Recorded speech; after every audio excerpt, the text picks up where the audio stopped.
Хочу предложить вам испечь печенье. Очень простое, в то же время очень вкусное. Особенно оно нравится детям благодаря вот такому интересному рисунку.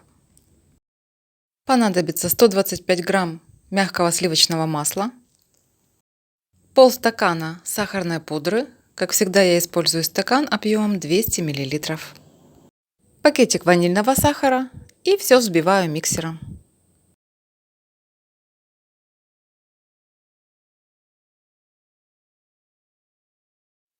Один желток, пол чайной ложки разрыхлителя,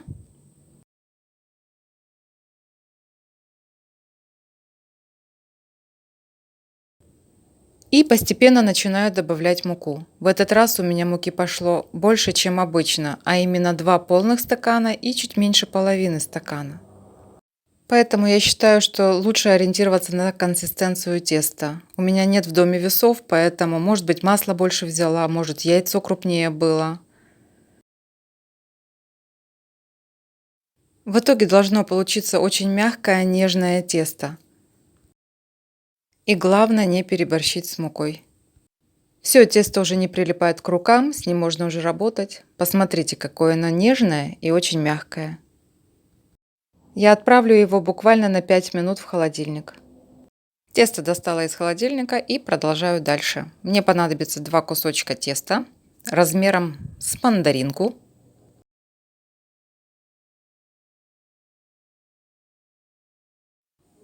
Понадобится 2 чайные ложки какао. Немножечко молока, буквально чайная ложечка. Это чтобы тесто не крошилось. И 1 кусочек у меня будет цвета темного шоколада.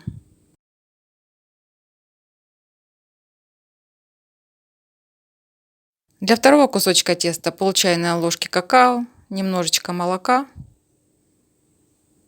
И получится цветом молочного шоколада.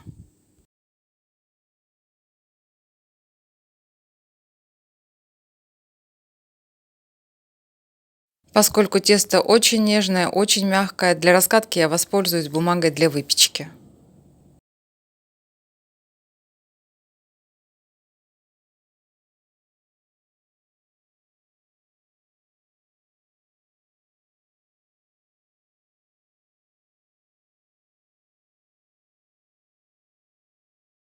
Не раскатывайте слишком тонко. Я немного увлеклась и раскатала чуть тоньше, чем надо.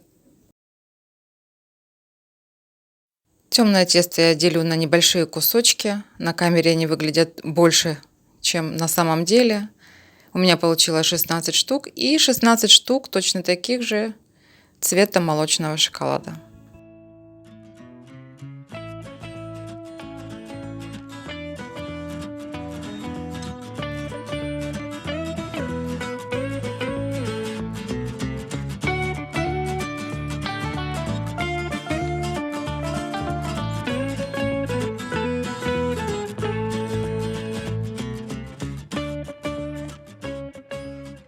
Это печенье можно готовить вместе со своими детьми, внуками. Приобщайте их к процессу.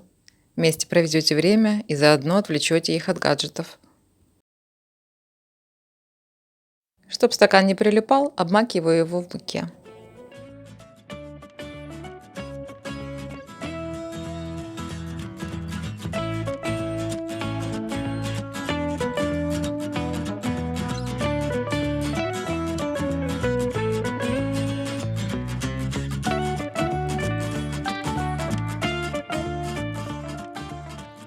Тесто очень мягкое, поэтому я при помощи ножа, можно при помощи лопатки, аккуратненько выкладываю на противень. Оставшееся тесто не выбрасываем, все идет в работу.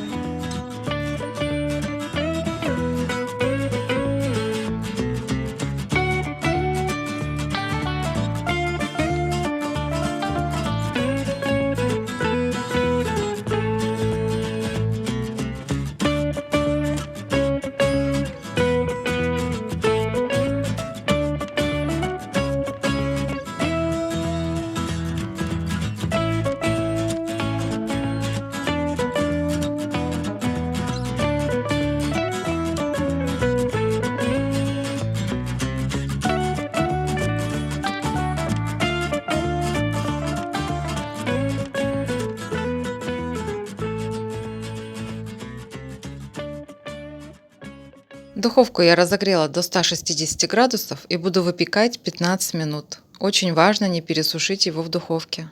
Светлая часть печенья должна оставаться светлой. Мои леопардики готовы.